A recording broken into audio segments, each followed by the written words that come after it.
کو پاکیزہ رکھے، اخلاص رکھے، یہ بہت اونچا راستہ ہے. لیکن اگر نیت میں فطور آ جائے نا، کام خراب بھی بڑا ہوتا ہے. ایک تو اپنی نیت کا بڑا دھیان رکھنا چاہیے کہ انسان اس کو جو ہے نا کوشش کر کے اس کی اصلاح کرتا رہے، اس کو اللہ کی رضا کے تابع کرتا رہے. کوئی بھی شائبہ جو آ جائے تو اس کا معالجہ کر کے اس کو دور کرتا رہے.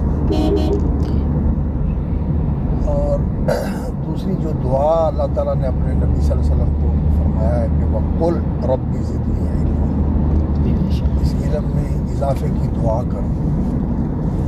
تو دعا کے ساتھ جو ہے نا اس علم کے اندر اضافے کا انسان کو کوشش کرتے رہنا چاہیے کہ میرا علم بڑھتا رہے. اس کا طریقہ یہ ہوتا ہے کہ انسان قرآن اور حدیث اور ان کے جو متعلقہ علوم ہیں نا، ان کا مطالعہ کرتا رہے، اپنے مطالعے کو وسیع کرتا رہے، اور اس علم کے اندر وسعت بھی ہو اور پختگی بھی ہو اور گہرائی بھی ہو. ایک جگہ پہ رک جانا اور محنت جو ہے نا اس کو چھوڑ دینا اور علم کی وسعت اور اس میں اضافے کی کوشش نہ کرنا، پھر انسان کا علم گھٹنا شروع ہو جاتا ہے. اگر بڑھتا رہے تو بڑھتا رہتا ہے، رک جائے تو پھر گھٹنا شروع ہو جاتا ہے. اس لیے یہ دو چیزیں جو ہے نا انسان کو بہت ان کا اہتمام کرنا چاہیے. اور تیسرا جو ہے نا وہ یہ چیز ہے کہ اپنے اندر نا رسول اکرم صلی اللہ علیہ وسلم کے اخلاق ہیں نا، ان کے اوصاف، ان کو اپنانے کی کوشش کرنی چاہیے. جو رسول اکرم صلی اللہ علیہ وسلم کے خصائل ہیں، شمائل ہیں، اخلاق ہیں، آداب ہیں،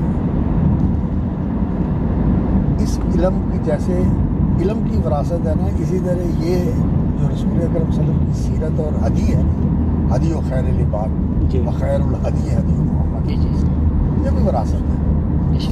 اس وراثت کے ساتھ اس وراثت کو جو جوڑ لے نا تو وہ صحیح وارث ہوتا ہے. اور نبی صلی اللہ علیہ وسلم کا جو سب سے بڑا خلق تھا نا وہ نصح تھا. لوگوں کی خیر خواہی، لوگوں کا بھلا، لوگوں کے لیے اچھا سوچنا، ان کے لیے دل صاف رکھنا، کوتاہی کرنے والوں کو معاف کرنا، قصور کرنے والوں کی پردہ پوشی کرنا، لوگوں سے درگزر کرنا، تاکہ زیادتی کرنے والوں کو بھی معاف کیا اللہ کے رسول سے. یہ نبی صلی اللہ علیہ وسلم کا بڑا عظیم وصف تھا.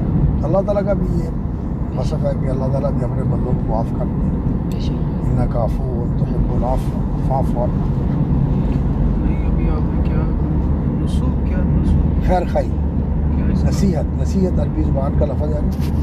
اس کے لیے اردو اس کا جو مصدر ہوتا ہے وہ ہوتا ہے نصح، والنصح لکل مسلم. حضرت صحابی نبی صلی اللہ علیہ وسلم کو کہتے ہیں کہ میں نے نبی صلی اللہ علیہ وسلم کے ہاتھ پہ بیعت کی کہ نماز قائم کروں گا اور زکوٰۃ ادا کروں گا اور ہر مسلمان کی خیر خائی کروں گا، ہر مسلمان کا بھلا سوچوں گا، ہر مسلمان کے ساتھ احسان کرنے کی، بھلا کرنے کی، اس کا نفع رسانی